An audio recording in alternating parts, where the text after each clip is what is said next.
So hi guys, welcome to the next part. तो guys देखिए, अभी तक मैं आपको एक जरा जरा जल्दी जल्दी एक फास्ट रिकैप दे देता हूँ कि हमने अभी तक क्या क्या कर लिया है। ठीक है, देखिए सबसे पहले तो हमने एक डाटा फ्रेम बनाया और उस डाटा फ्रेम के अंदर अ, मोटा माटी हमारे पास 5 कॉलम होंगे, जिसमें से बेसिकली जो हमारा सबसे पहला कॉलम होगा वो तो होगा इमेज पाथ। ये वो कॉलम होगा जिसमें हमारी हर इमेज का जो कंप्लीट पाथ है वो पड़ा होगा, यानी कि वो इमेज अ, हमारी स्टोरेज में कहाँ पे सेव हुई हुई है उसका पाथ। और जो सेकंड वाला कॉलम होगा वो होगा फाइल नेम, यानी कि कौन सी इमेज का जो पाथ है वो आपने इमेज पाथ वाले कॉलम में स्टोर कराया है, ताकि हम दोनों कॉलम्स की वैल्यूज को मैच करा के ये इंश्योर कर लें कि सही किसी एक स्पेसिफिक रो में सही इमेज का ही पाथ इमेज पाथ वाले कॉलम में पड़ा हुआ है। और जो थर्ड वाला कॉलम है वो बेसिकली आपको पता ही है कि हमारा फाइंडिंग लेबल्स वाला कॉलम है। जो फोर्थ कॉलम है वो आप कह लीजिए कि इमेज हाइट वाला कॉलम है। और जो फिफ्थ वाला कॉलम है वो इमेज विड्थ वाला कॉलम है, यानी कि जो आपका एक्सरे है उसकी हाइट कितनी है, इमेज हाइट, और उसकी विड्थ कितनी है, इन टोटल कितने पिक्सल बाय कितने पिक्सल की आपकी एक्सरे की इमेज है, बेसिकली इमेज के डायमेंशंस। ठीक है, तो वो जो डायमेंशंस हैं वो आपके फोर्थ और फिफ्थ कॉलम में पड़े हुए हैं। और ये टोटल नंबर ऑफ रोज अभी तक हमारे पास कितनी है गाइस? 1,12,120 रोज है, क्योंकि हमारे पास इतनी ही इमेजेस हैं हमारे ट्रेनिंग डाटा के अंदर। Okay, so that is the situation, right? So now basically what we need to do is कि अब हमें एक चीज और करनी है गाइस। ठीक है, और ये चीज जो है वो थोड़ी सी ट्रिकी है। ठीक है, और अभी तक आपने देखा होगा कि हमने अभी कुछ भी काम ऐसा नहीं किया है जो मॉडल क्रिएशन से रिलेटेड हो। हम बस डेटा एक्सप्लोरेशन ही कर रहे हैं। यानी कि हम बस अभी डेटा को समझ रहे हैं कि डेटा के अंदर क्या क्या है, और डेटा को हम अपने मॉडल के हिसाब से प्रिपेयर कर रहे हैं। जैसे कि गाइस जो हमारा सेकंड स्टेप था वो आपको अच्छे से पता है क्या था। हमारा जो सेकंड स्टेप था वो ये था कि पता लगाना कि कितने यूनिक डिजीजेस हैं, नंबर ऑफ यूनिक डिजीजेस।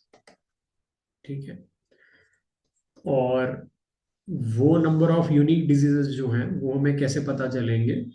वो हमें फाइंडिंग लेबल्स वाले कॉलम से पता चलेंगे। ठीक है, फाइंडिंग लेबल्स वाले कॉलम से। ओके, यानी कि हमारे पूरे ट्रेनिंग डाटा में जितने भी टोटल यूनिक डिजीज हैं, कितने डिजीज को बिलोंग करने वाली इमेजेस हैं हमारे पास।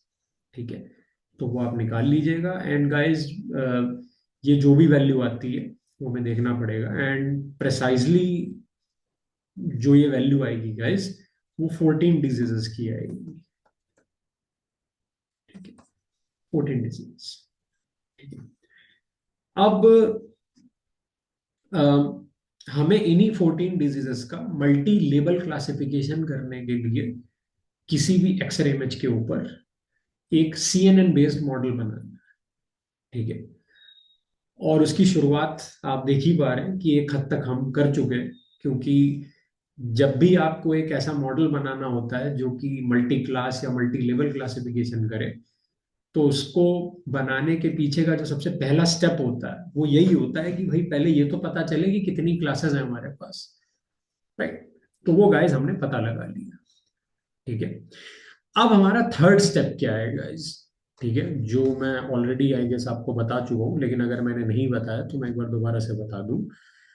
तो गाइस हमारा जो थर्ड स्टेप है वो ये है कि हमें हमें क्या करना है कि हमें हमारा ये जो थर्ड कॉलम है, यानी कि जो फाइंडिंग लेवल्स वाला कॉलम है, हमें इस कॉलम के अंदर जो भी डिजीजेस लिखे हुए हैं, हमें उन डिजीजेस को मल्टी हॉट एनकोडेड वेक्टर्स की मैट्रिक्स में कन्वर्ट करना है। यानी कि जो फाइंडिंग लेबल्स वाला कॉलम है, फाइंडिंग लेबल्स वाला कॉलम, हमें इस फाइंडिंग लेबल्स वाले कॉलम को एक मल्टी हॉट एनकोडेड वेक्टर्स की मैट्रिक्स में कन्वर्ट करना है। मल्टी हॉट एनकोडेड वेक्टर्स की मैट्रिक्स में।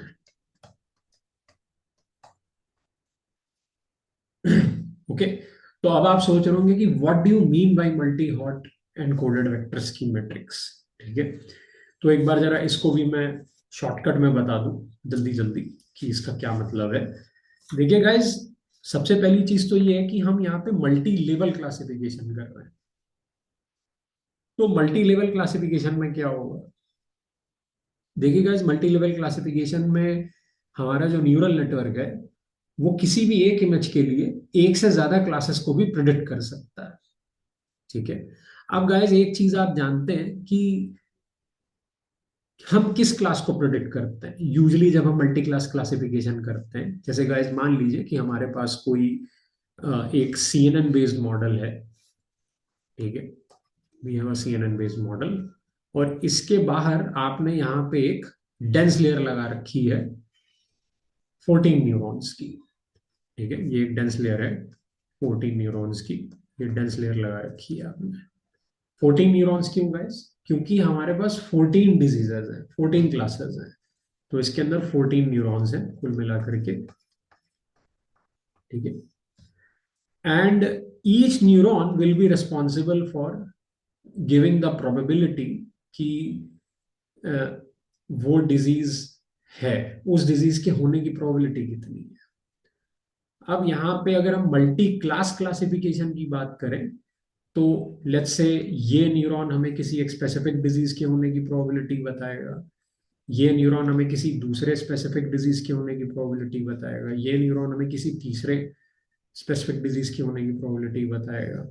और गाइस ऐसे ही हमारे पास जो 14 के 14 न्यूरॉन होंगे वो किसी ना किसी एक दूसरे स्पेसिफिक डिजीज के होने की प्रोबेबिलिटी बताएंगे। तो इसका मतलब 1 2 3 4 5 6 7 8 9 10 11 12, okay, and 13 and 14। Okay, there will be 14 probabilities. Okay, तो अब अगर हम मल्टी क्लास क्लासिफिकेशन करते हैं तो हमारे इन सारे न्यूरॉन्स का जो एक्टिवेशन फंक्शन होता है वो सॉफ्टमैक्स होता है। और गाइस सॉफ्टमैक्स फंक्शन की खास बात ये होती है कि ये जितनी भी प्रोबेबिलिटीज होती हैं उन सबको नॉर्मलाइज कर देता है। It normalises probabilities. Okay, it normalises probabilities.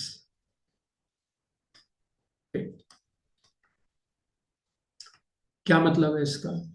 नॉर्मलाइजेस probabilities का मतलब ये है गाइस कि सॉफ्टमैक्स फंक्शन लगाने के बाद ये जो 14 प्रोबेबिलिटीज निकलेंगी इस मॉडल में से, इस CNN बेस्ड मॉडल में से, इन सारी 14 प्रोबेबिलिटीज का अगर आप सम लेंगे तो 1 आएगा आंसर।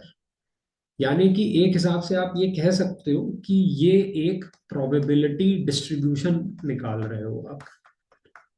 क्योंकि गाइस कोई सी भी जो प्रोबेबिलिटी डिस्ट्रीब्यूशन होती है उसके अंदर sum over all the probabilities is always equal to 1।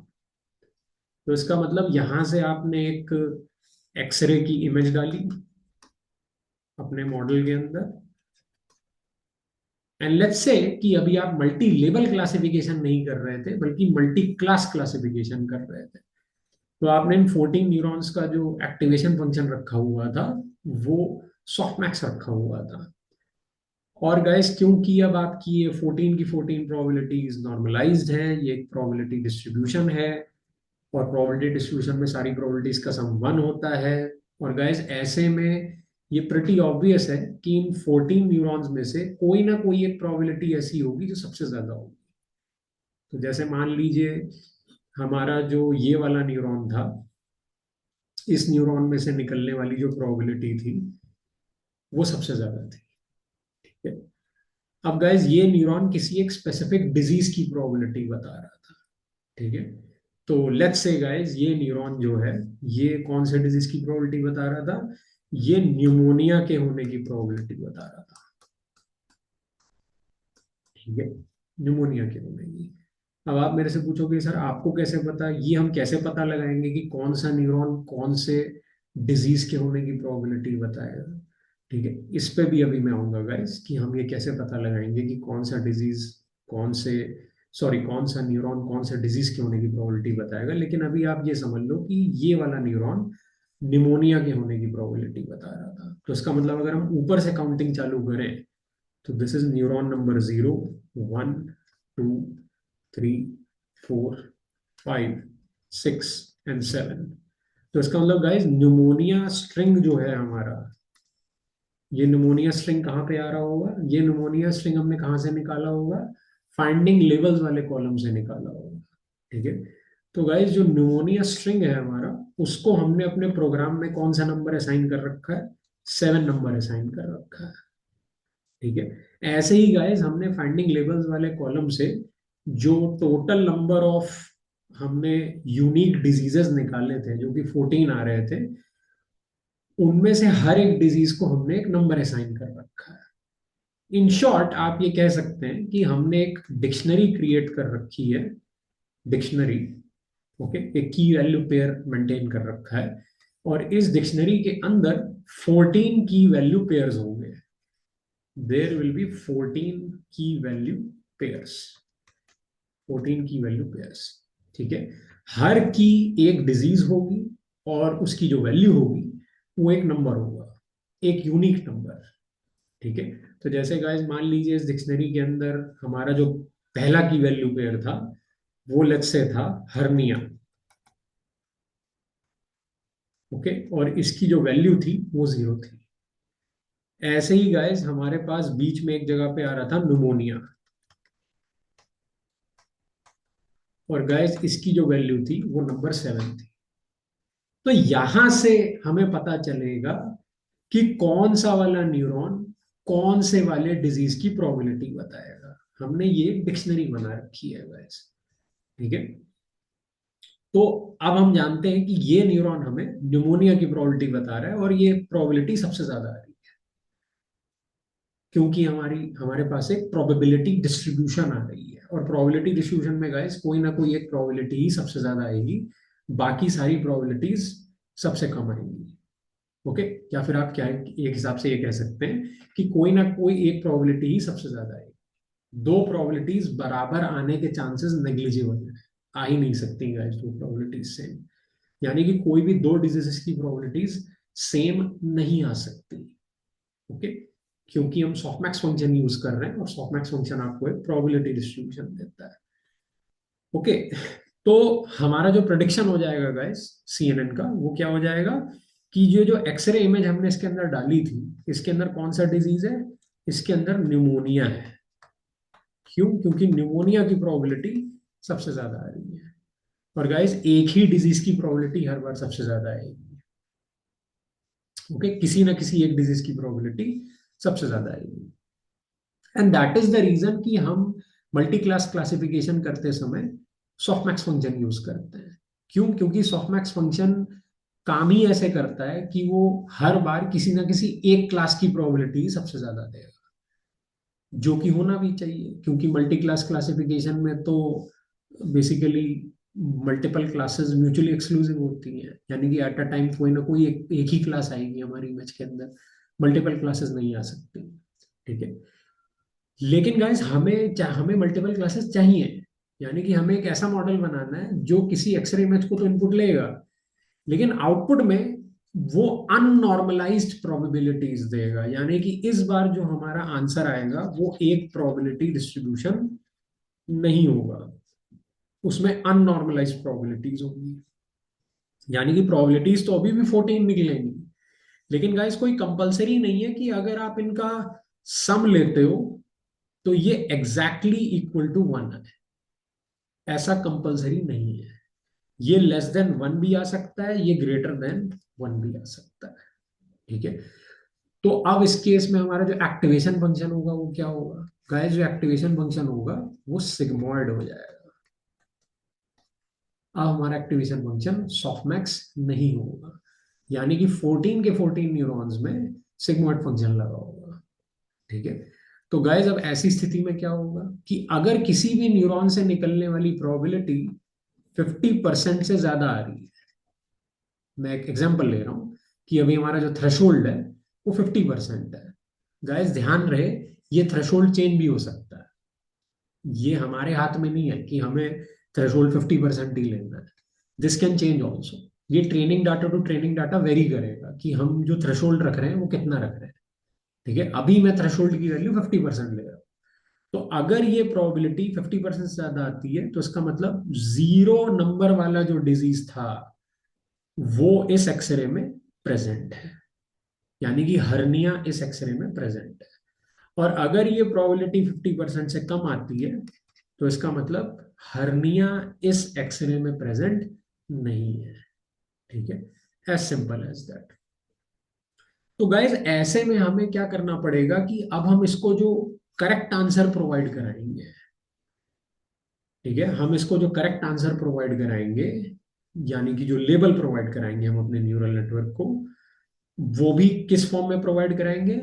14 probabilities की फॉर्म में प्रोवाइड कराएंगे।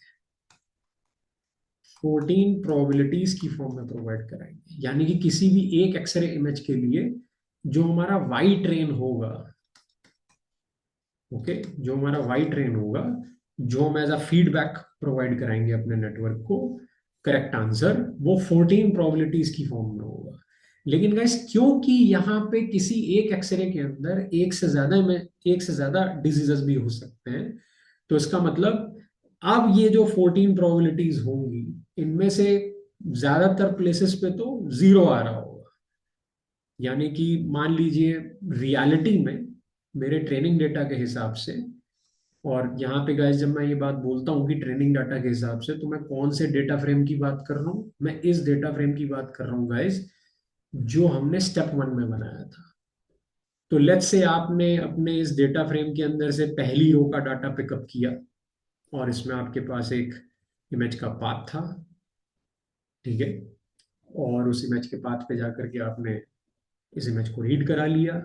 रीड करा करके जो पिक्सल्स आए उसको आपने इस मॉडल के अंदर डाल दिया, and at the same time उसी रो इंडेक्स पे आपने क्या किया? फाइंडिंग लेबल्स वाले कॉलम में से लेबल भी उठा लिए, यानी कि जो डिजीजेस हैं इस इमेज के अंदर वो कौन कौन से हैं। तो लेट्स से गाइस इस इमेज के अंदर दो डिजीजेस थे, हर्निया एंड निमोनिया, बाकी और कोई डिजीज नहीं था। तो गाइस यहाँ पे ये जो स्ट्रिंग में डिजीजेस लिखे हुए हैं इसको आपको कन्वर्ट करना पड़ेगा 14 प्रोबेबिलिटीज की रिप्रेजेंटेशन में, यानी कि एक 14 डायमेंशन का multi hot encoded vector. Multi hot मतलब मल्टीपल प्लेसेस पे वन आ रहा होगा गाइस, क्योंकि ये मल्टीपल डिजीजेस प्रेजेंट हो सकते हैं इसके अंदर। तो गाइस जीरो इंडेक्स पे वन आ रहा होगा क्योंकि जीरो लेबल वाला जो डिजीज है वो हमारी इस इमेज के अंदर प्रेजेंट है, हर्निया इज प्रेजेंट। ठीक है, 1 2 3 4 5 6 7, 7 इंडेक्स पे वन आएगा गाइस क्योंकि निमोनिया प्रेजेंट है। 8 9 10 11 12 13, और गाइस इस तरीके से हमारे पास ये एक क्या आ गया? मल्टी हॉट एनकोडेड वेक्टर आ गया। ठीक है, अब गाइस ये जो मल्टी हॉट एनकोडेड वेक्टर है ये हम एज अ फीडबैक प्रोवाइड कराएंगे। ठीक है, और गाइस ऐसा ही मल्टी हॉट एनकोडेड वेक्टर हमें क्या करना पड़ेगा? हर एक रो के लिए बनाना पड़ेगा। तो गाइस जब आप हर एक रो के लिए ऐसा ऐसा एक मल्टी हॉट एनकोडेड वेक्टर बना के सारे मल्टी हॉट एनकोडेड वेक्टर्स को स्टैक स्टैक करेंगे, एक के नीचे एक के नीचे एक स्टैक करेंगे, तो आपके पास एक मैट्रिक्स आएगी जिसे हम कहेंगे मल्टी हॉट एनकोडेड वेक्टर्स की मैट्रिक्स, और इसको हम कह देंगे वाई ट्रेन। ये हमारा होगा गाइस वाई ट्रेन, और इसी वाई ट्रेन में से हम जो भी इमेज उठा करके अपने इस मॉडल के अंदर डालेंगे, उसी सेम इमेज का मल्टी हॉट एनकोडेड वेक्टर हम एज अ लेबल भी प्रोवाइड कराएंगे अपने न्यूरल नेटवर्क को ट्रेन करने के लिए। तो हमें ये मैट्रिक्स चाहिए guys, this is what we need. ठीक है, वी नीड दिस मैट्रिक्स। ठीक है, तो तीसरा स्टेप ये है गाइस। ठीक है, अब चौथा स्टेप क्या है? ठीक है, what is the fourth step? ठीक है, तो गाइस चौथा स्टेप अब ये है कि यहाँ पे एक बहुत ही इंटरेस्टिंग चीज हो रही है। और गाइस यहाँ पे आई एम सॉरी बट हमें थोड़े थोड़ा सा आगे की सोचनी पड़ेगी यहाँ पे बेसिकली। वैसे आगे की सोचने की जरूरत अभी नहीं है, हमको इतना आगे सोचने की जरूरत नहीं है। अ, तो we can still skip that step, अभी मेरे दिमाग में तो यही चल रहा है। तो चलिए अभी मैं आपको जो रिसेंटली अभी हमें जो करना है काम, पहले मैं उसके बारे में बता देता हूँ, बहुत आगे की बाद में सोचेंगे। अब गाइस चौथा स्टेप क्या है? चौथा स्टेप ये है गाइस कि आपको क्या करना है, आपको एक ट्रेनिंग डाटा जनरेटर क्रिएट करना है। Training data generator. ठीक है, ट्रेनिंग डाटा जनरेटर। आपको अच्छे से पता है गाइस जनरेटर्स क्या होता है। ये पाइथन प्रोग्रामिंग का एक कॉन्सेप्ट है, जनरेटर्स। ओके, और जनरेटर्स क्या होते हैं गाइस? जनरेटर्स बेसिकली एक यूजर डिफाइंड फंक्शन की फॉर्म में ही होते हैं। यानी कि जिस तरीके से पाइथन के अंदर आप एक नॉर्मल यूजर डिफाइंड फंक्शन बनाते हो, ठीक है, डीएफ यूज करके। और लेकिन फर्क बस इतना होता है गाइस कि जो भी आपने अपना फंक्शन बनाया है, उस फंक्शन की बॉडी के अंदर नीचे रिटर्न स्टेटमेंट लिखने की बजाय आप रिटर्न नहीं लिखते, बल्कि आप यहाँ पे यील्ड लिख देते हो। यील्ड। यील्ड यानी कि जो भी चीज आपको रिटर्न करानी है ना फंक्शन में से, आप वो रिटर्न नहीं कराओगे, अब आप यील्ड करवाओगे। ठीक है, और गाइज ये एक बहुत ही इंपॉर्टेंट चीज अब मैं आपको बताने जा रहा हूँ, एक पैटर्न मैं आपको बताने जा रहा हूँ जो हर जगह आपको देखने को मिलेगा। क्या है वो पैटर्न?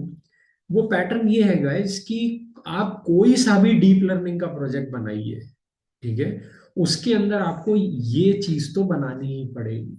यानी कि हर डीप लर्निंग प्रोजेक्ट के अंदर जो कि सुपरवाइज लर्निंग पे काम कर रहा है, हर डीप लर्निंग का प्रोजेक्ट जिसमें आप एक ऐसा मॉडल बना रहे हो जो कि सुपरवाइज लर्निंग के बेसिस पे काम कर रहा है, उसमें आपको ऐसा एक जनरेटर हर बार बनाना पड़ेगा। ये एक कॉमन पैटर्न है, ये तो होगा ही होगा। ठीक है, और वो जनरेटर हमेशा इसी फॉर्म का होगा। यानी कि हमेशा वो एक यूजर डिफाइंड फंक्शन होगा जिसके अंदर आपने बहुत सारा कोड लिखा होगा और लास्ट में रिटर्न की बजाय आपने यील्ड करा रखा होगा। यानी कि किसी ना किसी चीज को यील्ड करा रहे हो, आप रिटर्न नहीं करा रहे, यील्ड करवा रहे हो। बस आपने रिटर्न स्टेटमेंट मिटा के उसकी जगह पे यील्ड लिख दिया। अब गाइज ये यील्ड क्या करेगा? ठीक है, गाइज ये यील्ड करेगा mini batches of X train comma Y train. X train comma Y train यानी कि आप अपने मॉडल को जिस ट्रेनिंग डाटा से ट्रेन कराना चाहते हो, उस ट्रेनिंग डाटा के छोटे छोटे टुकड़े, छोटे छोटे हिस्से, मिनी बैचेस उठा उठा के ये आपके न्यूरल नेटवर्क को ट्रेन कराने के लिए यील्ड करेगा, देगा, ताकि आप इस पेयर को लेकर के अपने न्यूरल नेटवर्क को ट्रेन करा सको। ओके तो गाइस अब हमें पता है कि हमारा वाई ट्रेन क्या है। ठीक है, वाई ट्रेन गाइस हमारा पहली बात तो वाई ट्रेन जो है वो हमारे पास एक पूरी की पूरी मैट्रिक्स है। और गाइस ये मैट्रिक्स के डायमेंशंस क्या होंगे मैं आपको बता चुका हूँ कि जो ये वाई ट्रेन मैट्रिक्स आप बनाओगे इसके डायमेंशंस क्या होंगे। आप हर एक रो के अंदर जितने भी डिजीजेस आ रहे हैं उसके लिए आप एक मल्टी हॉट एनकोडेड वेक्टर बना रहे हो 14 डायमेंशंस का, और उनको आप ऊपर से लेके नीचे तक स्टैकअप करते चले जा रहे हो। और आपके पास टोटल रोज कितनी है? 1,12,120 रोज है। तो गाइज आपका जो वाई ट्रेन आएगा वो कितने बाई कितने का आएगा? 1,12,120, 14 की एक मैट्रिक्स आएगी गाइस, जिसके अंदर बहुत सारी रोज, 1,12,120 रोज होंगी, और हर रो के अंदर एक 14 डायमेंशन का मल्टी हॉट एनकोडेड वेक्टर पड़ा होगा। ठीक है। अब गाइस दिक्कत ये है कि हम यूजली अपने किसी भी मॉडल को, किसी भी डीप लर्निंग मॉडल को 3 सेटिंग में ट्रेन कर सकते हैं। ये चीज आप अच्छे से जानते हो। एक सेटिंग होती है जिसे आप कहते हो स्टोकेस्टिक मोड में आप ट्रेन कर सकते हो। ठीक है। दूसरी सेटिंग होती है मिनी बैच मोड में ट्रेन कर सकते हो। ओके। और तीसरी सेटिंग होती है कि आप बैच मोड में ट्रेन कर सकते हो। What do you mean by that? ठीक है। देखिए गाइस, हमारा कोई भी मॉडल एक सिंगल इपॉक में ट्रेन नहीं होता। उसको ट्रेन होने के लिए बहुत सारे इपॉक्स लगते हैं। ठीक है। अब आप मेरे से पूछोगे कि इपॉक क्या होता है।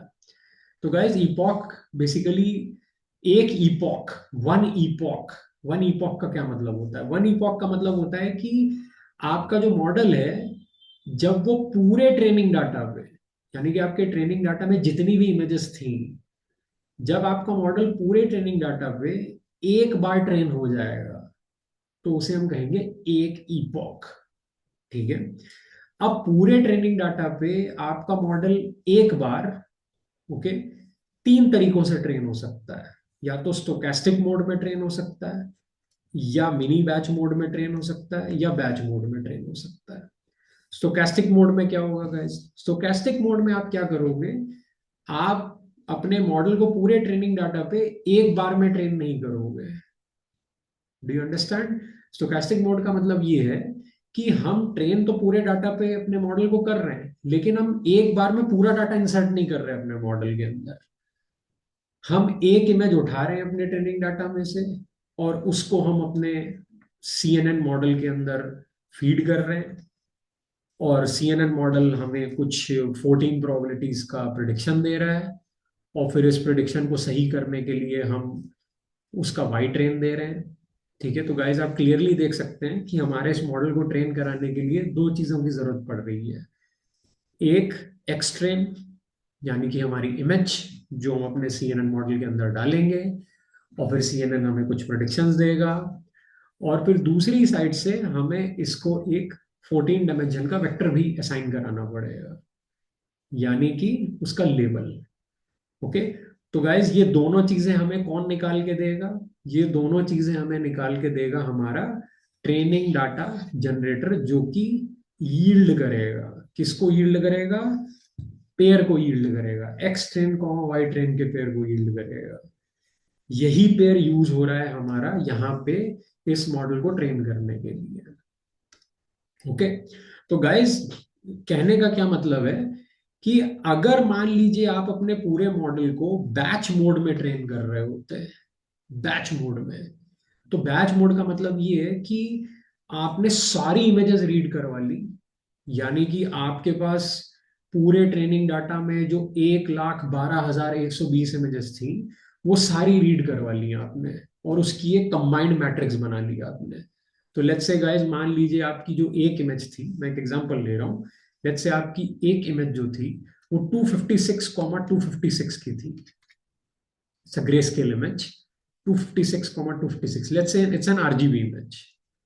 तो 256,256,3, इट्स एन RGB इमेज।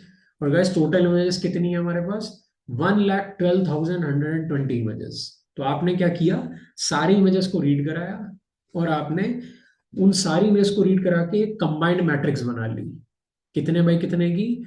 1,12,120, 256, 256, 3 की मैट्रिक्स बना ली आपने।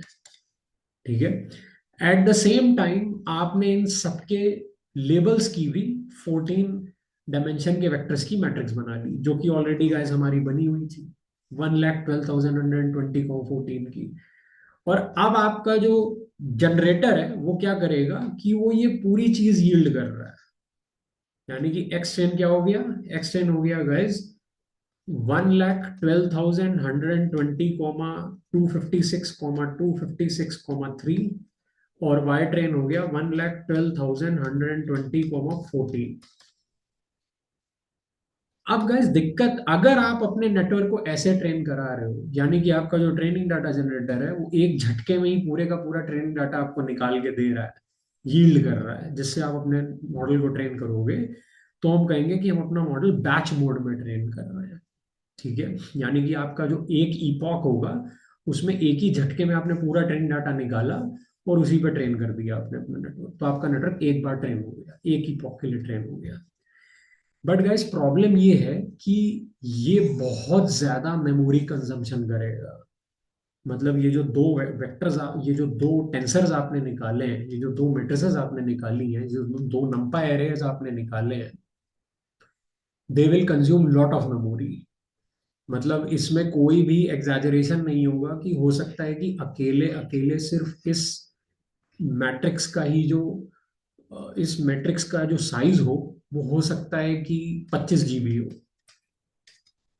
इसमें कोई एग्जैजरेशन नहीं है, मैंने ऐसे बहुत सारे एग्जांपल्स देखे हैं जहां पे इस मैट्रिक्स का साइज 40 GB से भी ज्यादा होता है। लेकिन गाइस प्रॉब्लम इज दैट कि ये ये चीज स्टोर कहाँ पे होगी, ये चीज आपकी रैम में स्टोर होगी। अब प्रॉब्लम ये है कि नॉर्मल पीसीज में जिसमें हम कोड लिखते हैं उसमें रैम जो होती है वो 8-16 GB से ऊपर होती ही नहीं है।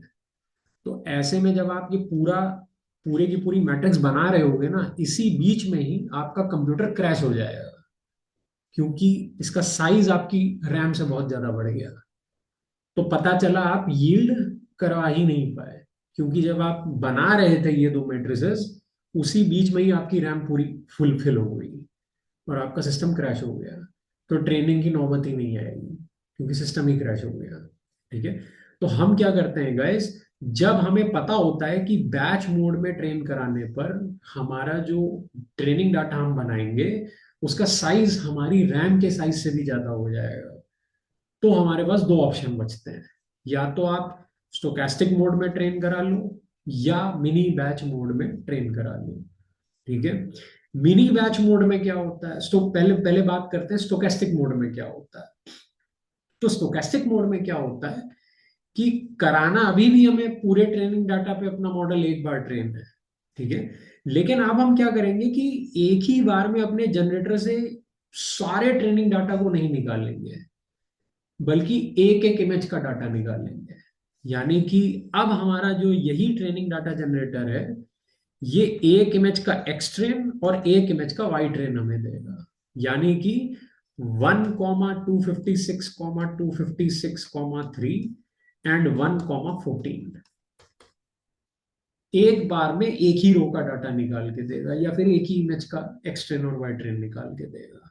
ठीक है, और फिर हम इसको अपने नेटवर्क के अंदर डाल देंगे। तो गाइस अब इसका बेनिफिट क्या है, इसका बेनिफिट ये है कि इस तरीके से हमारा जो ट्रेनिंग डाटा है वो कितना भी बड़ा हो जाए, भले वो 100 GB का ही क्यों ना हो जाए, लेकिन ट्रेनिंग के समय पर हम एक बार में पूरा 100 GB डाटा यूज नहीं कर रहे अपने मॉडल को ट्रेन कराने के लिए। हम उतना ही डाटा यूज कर रहे हैं जो बहुत कम मेमोरी कंज्यूम करे। तो यहाँ पे जब आप यील्ड करोगे तो बहुत कम मेमोरी कंज्यूम करेगा ये। ओके, एंड तब आपको क्या करना पड़ेगा, इस फंक्शन को या इस जनरेटर को आपको टोटल कितनी बार कॉल कराना पड़ेगा, आपको 1,12,120 टाइम्स कॉल कराना पड़ेगा, तब जा करके आपका एक ईपॉक कंप्लीट होगा। बैच मोड में क्या हो रहा था गाइस, जब आप इस जनरेटर को एक बार कॉल कर रहे थे तो पूरा डाटा दे रहा था वो आपको। But the problem is that कि उस केस में रैम की मेमोरी हो सकता है इतनी ना हो आपकी, तो आपका सिस्टम क्रैश भी कर सकता है। स्टोकेस्टिक मोड में क्या होगा कि आपको अपने इस ट्रेनिंग डाटा जनरेटर को 1,12,120 टाइम्स बार बार कॉल करना पड़ेगा, सो दैट ये आपको हर बार एक नई रो का डाटा निकाल के दे। क्यों? क्योंकि आपको अपने न्यूरल नेटवर्क की ट्रेनिंग का एक ईपॉक कंप्लीट करना है, और एक ईपॉक तभी कंप्लीट होता है जब आपका मॉडल पूरे ट्रेनिंग डाटा पे एक बार ट्रेन हो चुका हो। ठीक है, तो this is stochastic mode. Mini batch में क्या होता है गाइस, मिनी बैच में आप कहते हैं कि मैं सिंगल इमेज भी नहीं यील्ड करूंगा एक बार में अपने जनरेटर से, और पूरा ट्रेनिंग डाटा भी यील्ड नहीं करूंगा अपने ट्रेनिंग डाटा जनरेटर से, बल्कि छोटे छोटे टुकड़ों में यील्ड करूंगा। तो जैसे गाइस मान लीजिए इसमें आपने मिनी बैच साइज क्या दे दिया, आपने इसमें मिनी बैच साइज दे दिया इक्वल टू 4, इससे आपने 5 दे दिया इसको, ठीक है। तो इसका मतलब एक बार जनरेटर को कॉल कराने पर 5 इमेजेस का जो एक्स ट्रेन और वाई ट्रेन है वो ये जनरेटर आपको निकाल के देगा। यानी कि 5,256,256,3 एंड 5,14, ठीक है। तो गाइस टोटल डाटा कितना है हमारे पास? 1,12,120। आप इसको 5 से डिवाइड करा दीजिए। जब आप इसको 5 से डिवाइड कराएंगे तो गाइस आपका आंसर आएगा 2, और ये बेसिकली आएगा 2, और ये आएगा 4, और ये आएगा 2, और ये आएगा 4। सो गाइस इसका मतलब टोटल 22,424 टाइम्स आपको अपने इस ट्रेनिंग डाटा जनरेटर को कॉल कराना पड़ेगा, ताकि ये हर बार आपको 5 नई इमेजेस का एक्स ट्रेन और वाई ट्रेन निकाल के दे, क्योंकि आपको अगेन अपने मॉडल को पूरा एक इपॉक के लिए ट्रेन करवाना है, ठीक है। अब गाइस हमारा जो मॉडल होता है वो एक इपॉक में ही अच्छे से ट्रेन नहीं होता, हमें कई इपॉक्स के लिए ट्रेन कराना पड़ता है। तो इसका मतलब अब आप सोचिए इस ट्रेनिंग डाटा जनरेटर को आप एक इपॉक में 22,424 टाइम्स कॉल करा रहे हो, और ऐसे कितने इपॉक्स होंगे जिसके लिए आपको इसे कॉल कराना पड़ेगा, ठीक है। तो फायदा अब आपको समझ में आ गया ट्रेनिंग डाटा जनरेटर का क्या है, कि ट्रेनिंग डाटा बहुत ज्यादा होने के बावजूद भी ये एक इतनी शानदार चीज है जो आपको छोटे छोटे पार्ट्स में डाटा निकाल निकाल के देती रहेगी, और आप बड़े मजे से अपने मॉडल को आराम से ट्रेन करा सकते हो। भले आपके पास 8 GB की रैम हो, भले आपके पास 4 GB की रैम हो, या भले आपके पास 16 GB की रैम हो, ठीक है। कभी भी आपका जो मॉडल है या कभी भी आपका जो प्रोग्राम है वो रैम की कमी की वजह से क्रैश नहीं होगा। तो this can be achieved using training data generator. Okay. तो गाइज अब हम नेक्स्ट लेक्चर में डिस्कस करेंगे कि ये जो ट्रेनिंग डाटा जनरेटर है ये कैसे बनेगा, ठीक है। That's it for this lecture guys. Thank you.